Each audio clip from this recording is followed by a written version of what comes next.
Saya jujur saja selama di Indonesia masih banyak salah pemahaman terhadap kurban. Dan saya pernah berkata, memang Islam kita di Indonesia Islam keturunan. Ya, jadi asal tahu saja ya. Ya, tapi dari segi belajaran, mohon maaf ya kita terlalu jauh terhadap pemahaman. Yang saya maksud, kita melaksanakan sesuatu tapi kita sudah belajar, sudah tahu. Bukan hanya asal saya dengar, saya lihat, saya bukan sebatas itu, tapi kita punya dasarnya. Dan ini kelemahan kita. Di antaranya kurban. Saya pernah mendengar, bukan malah sering mendengar soal kurban dihitungkan beroran. Jadi keluarga suami istri sama 5 anak berarti jumlah 7. Wajib sapi. Kalau kurang daripada itu, atau misal suami istri tidak mampu, boleh ini tahun kurban kambing atas nama suami, tahun depan atas nama istrinya. Ini hal keliru sebenarnya. Yang dihitungkan soal kurban beda sama akikah dan beda sama zakat fitrah. Zakat fitrah sama akikah terhitung beroran. Akikah laki-laki 2 kambing, perempuan 1. Kalau tidak mampu boleh. Kalau ada kembar laki sama perempuan berarti 3 kambing. Tapi kalau tidak mampu boleh 1 kambing, tidak masalah. Dan tidak ada istilah sekarang saya kurban tapi nanti sisanya seolah-olah ada hutang sama Allah. Sesuai kemampuan kita. Di antaranya kurban. Kurban hitungannya berkeluarga, bukan berorang. Buktinya Rasulullah SAW dan juga cerita Nabi Ibrahim. Ketika Nabi Ibrahim mau sembelih Nabi Ismail, Allah turunkan apa? Mengganti sembelihan Nabi Ismail dengan ekor kambing dari surga. Berapa ekor kambing? 1. Padahal Nabi Ibrahim punya istri 2 dan anak. Ada istri Siti Hajar dan Sarah. Kemudian anaknya Ismail dan Ishak. Berarti semuanya berapa? 5. Kenapa Allah tidak turunkan 5 ekor kambing? Karena hitungannya memang 1 keluarga. Yang kedua, Rasul sendiri sembelih 2 kambing. Pertama, Bismillah atas nama Muhammad dan keluarga Nabi Muhammad. Padahal kita tahu keluarga Nabi Muhammad SAW termasuk keluarga besar. 11 istri, belum lagi anaknya, laki-laki sama perempuan. Ada yang hidup maupun sudah mati. Sudah termasuk semua. Yang hidup maupun mati. Yang kedua, Rasul sembelihan yang kedua atas namaku dan umatku. Umat ini berapa miliar? Cuma 1 ekor kambing. Kenapa Rasulullah SAW berkurban atas nama dirinya dan umatnya? Saya mengambil salah satu di sini tanda sayangnya Rasul kepada umatnya. Jadi saya selalu berkata, orang miskin yang tidak mampu berkurban seharusnya bangga di hari kurban, karena Rasul sudah kurbankan duluan atas nama dia. Jadi terima kasih ya Rasulullah, ingatkan kita. Yang kita tidak mampu, Rasul sudah. Bahkan kalau Rasul sudah kurban atas nama umatnya yang tidak mampu, berarti sudah terkabul. Kita aja belum tahu kabul atau tidak kalau kita berkurban. Tapi kalau Rasul sudah terjamin makbul. Oleh sebab itu hitungan kurban itu adalah 1 keluarga. Misal, bapa punya istri, punya anak. Itu kalau mampu sapi silahkan. Mampu 1000 sapi silahkan. Kalau soal kemampuan tidak ada masalah. Tapi kalau soal kewajiban, tidak ada wajib lebih daripada 1 ekor kambing. 1 ekor kambing. Misal, kalau bapa punya istri 4. Misal. Cuman ini misal. Ya.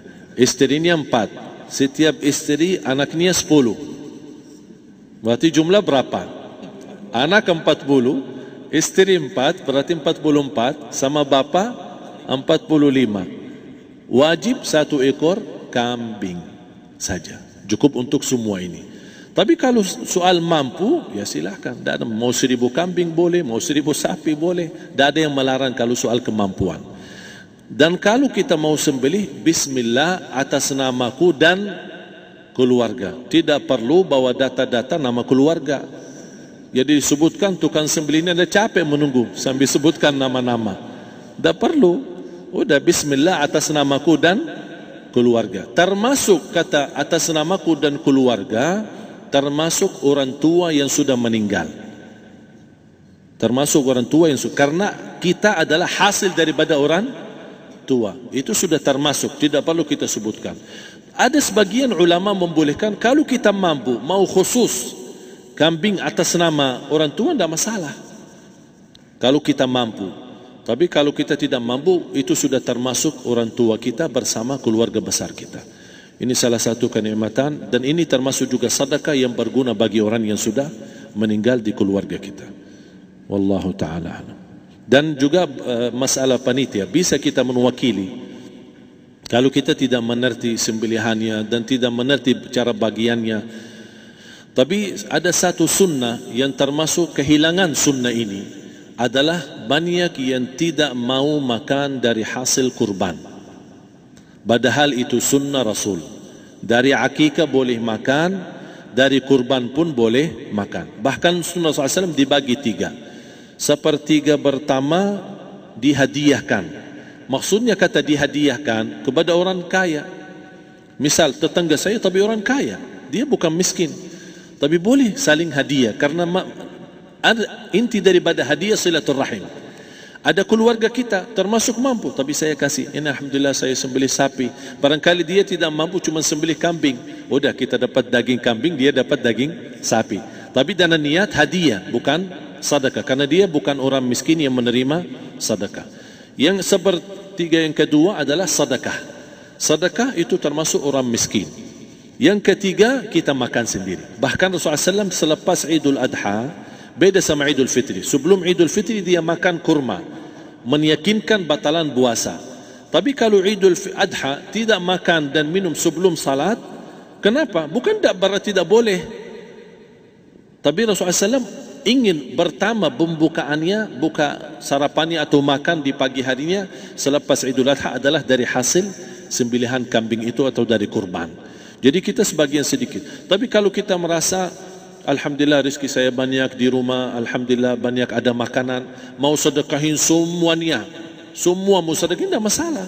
Tapi yang saya maksud, kenapa tidak kita sekali-kali hidupkan sunnah Rasul? Jadi sebagian, walaupun ada sebagian sedikit lah, buat istilahnya sama sedikit porsi nasi atau apa, karena kita berhak sebagai kita kurbankan lillahi ta'ala, kita berhak menikmati kurban ini yang lillahi ta'ala supaya kita mendapatkan keberkahannya, bukan hanya orang lain. Terus yang kedua ada masalah pembayaran.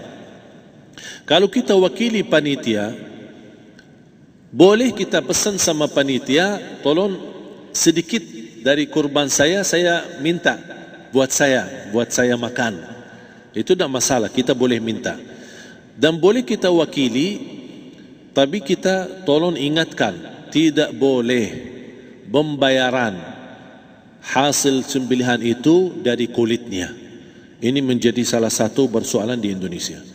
Banyak tukang sembelih datang, ketika kita tawarkan untuk sembelih ini, berapa Pak? Oh, tidak apa-apa, kasih aja kulitnya sama kepalanya. Jangan Anda setuju, jangan Anda terima. Oh maaf, saya tidak bisa. Bapak berapa ongkos sembelihannya? Kita harus sepakat dulu.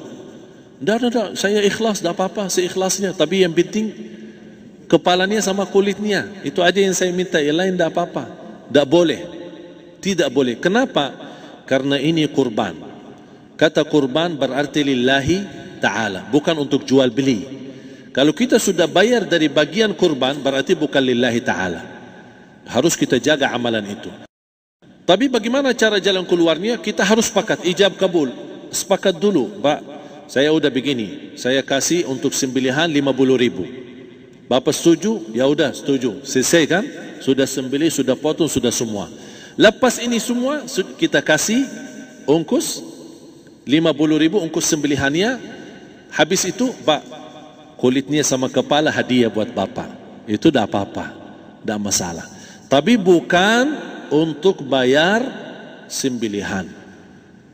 Faham maksud saya? Harus dibedakan supaya jangan sampai amalan kita kurban habis biaya, habis ini malah tidak diterima karena sudah kita bayar sebagian daripada kurban. Saya silahkan bayar apa yang kita sepakati, mau hadiahkan kepada dia karena kita tidak bisa guna. Buat apa yang kita mau gunain kulitnya, tidak bisa. Tapi mereka, buat mereka lebih berguna, oleh karena itu kita bisa hadiahkan untuk mereka. Bahkan kita bisa juga kasih daging untuk mereka bisa menikmati sebagai sedekah. Wallahu taala alam.